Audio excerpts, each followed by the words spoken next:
Sebelum melanjutkan, jangan lupa subscribe dulu, terima kasih. Bab 54 orang-orang sedang duduk di rumah. Saat mencari kediaman Sekte Darah Biru, Lu Ye memperhatikan satu hal, yaitu warna font di peta terbagi menjadi 4 warna yaitu merah, kuning, biru dan putih. Kota King Yunfang No.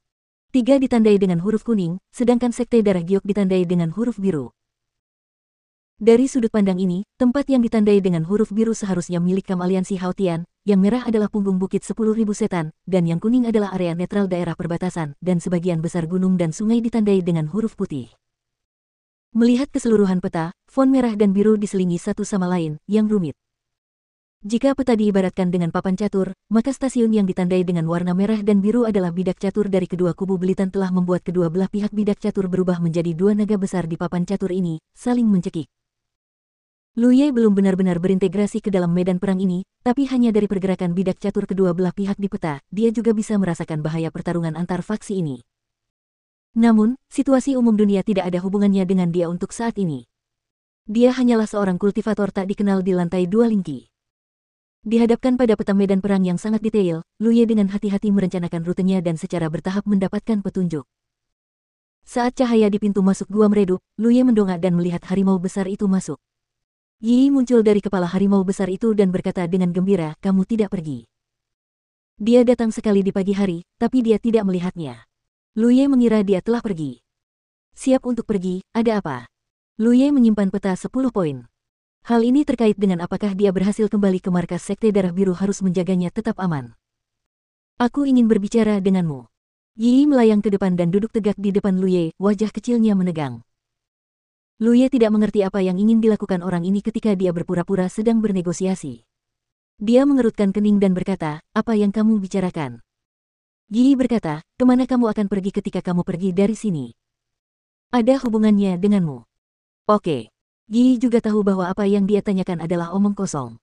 Kami tidak berhubungan satu sama lain. Kontak sebelumnya tidak terlalu menyenangkan. Satu-satunya kerjasama adalah membunuh orang adil dan Liu Ruin. Dia tidak dalam posisi untuk menanyakan kemana Lu Ye harus pergi. Melihat ekspresinya yang kusut, Lu Ye bertanya dengan tidak sabar, "Apa yang terjadi?" Ekspresi Yi menjadi lebih kusut. Dahu melangkah maju dan membenturkan kepalanya ke belakang.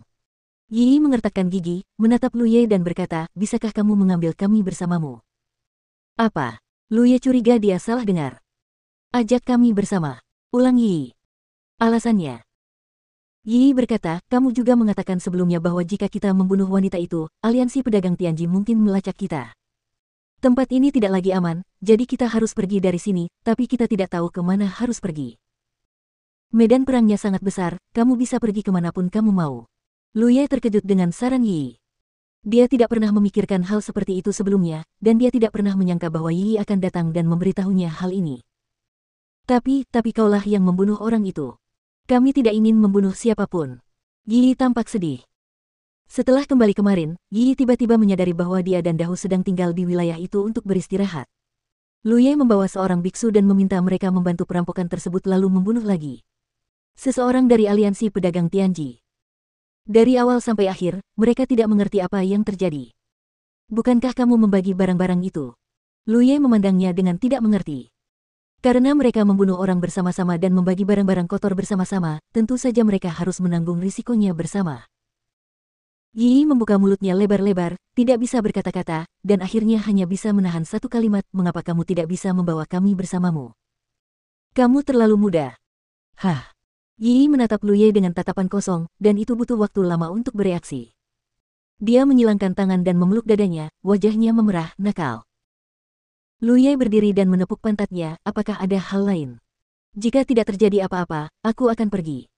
Setelah selamat tinggal ini, aku mungkin tidak memiliki kesempatan untuk bertemu lagi di masa depan. Aku berharap kalian semua terbaik." Yi tidak tahu apa yang salah dengan si kecilnya. Apa hubungannya dengan Xiao dan Lu Ye yang tidak membawa mereka? Tapi melihat Lu Ye benar-benar hendak pergi, dia menjadi cemas. Dia bukanlah seorang gadis kecil yang tidak mengerti apa-apa, dia adalah seorang biksu ketika dia masih hidup, tetapi secara kebetulan, dia diubah menjadi hantu oleh Dahu setelah kematiannya masih ingat kekejaman dunia spiritual. Dia dan Dahu sepertinya adalah Raja Gunung, namun nyatanya mereka berjalan di atas es tipis. Tidak ada yang tahu kapan bencana akan turun dari langit, dan ketika saatnya tiba, dia dan Dahu tidak akan mampu menahannya. Sama sekali. Dia juga telah mempertimbangkan untuk mencari seorang biksu untuk berlindung, tetapi para biksu yang dia temui di lingkaran luar semuanya memiliki kultivasi yang rendah. Bagaimana dia bisa menganggapnya serius? Mungkin mereka baru menjual dahu setelah dia mengungsi di sana. Lu Ye berbeda. Orang ini pasti murid dari sekte besar, jika tidak, mustahil memiliki begitu banyak jimat spiritual. Terlebih lagi, selama 2 bulan terakhir, Yi telah menyaksikan Lu Ye menjadi lebih kuat sedikit demi sedikit dan kecepatannya pertumbuhannya sangat menakutkan. Dia merasa mengikuti Lu Ye adalah pilihan yang baik. Orang ini terlihat sedikit menyebalkan, tapi sebenarnya dia punya prinsip sendiri dalam melakukan sesuatu. Ambil contoh jarahan yang dikumpulkan kemarin sendiri, dia dan Dahu tidak akan melakukannya. Tidak mungkin, tapi Lu Ye hanya membaginya secara merata dengan mereka.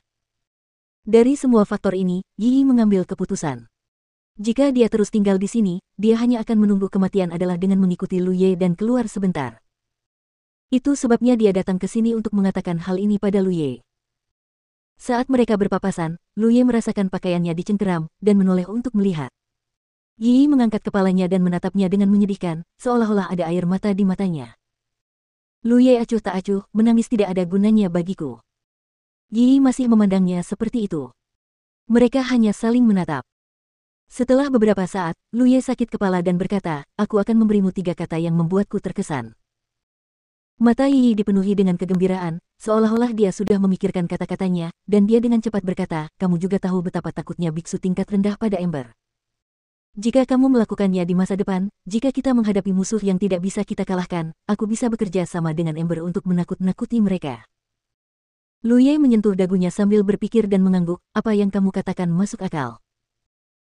Yi diberi semangat dan berkata lagi, juga, jika harus terburu-buru, kamu bisa menaiki ember, yang dapat menghemat tenaga dan menjaga kondisimu untuk menghadapi situasi tak terduga kapan saja. Selain itu, larinya sangat cepat. Jika kamu adalah dikejar seseorang, ia bisa membawamu pergi. Bisakah ia mendengarkanku? Lu Ye menatap Dahu. Lu Ye telah mengetahui tentang kecepatan harimau besar kemarin. Ketika dia mengejar Liu Ruin, harimau besar itu jelas berangkat lebih lambat darinya, tetapi ia menghalangi jalan Liu Ruin. Kamu pikir akan butuh banyak kesulitan untuk mengejar Liu Ruin? Tentu, dengarkan. Yi mengangguk dengan berat. Dan masih ada lagi. Kata Yi penuh semangat, tapi tidak berkata apa-apa lagi untuk waktu yang lama. Akhirnya, dia menepuk dadanya, dan aku. Kamu. Aku bisa menyerang orang lain secara diam-diam. Sama seperti kemarin.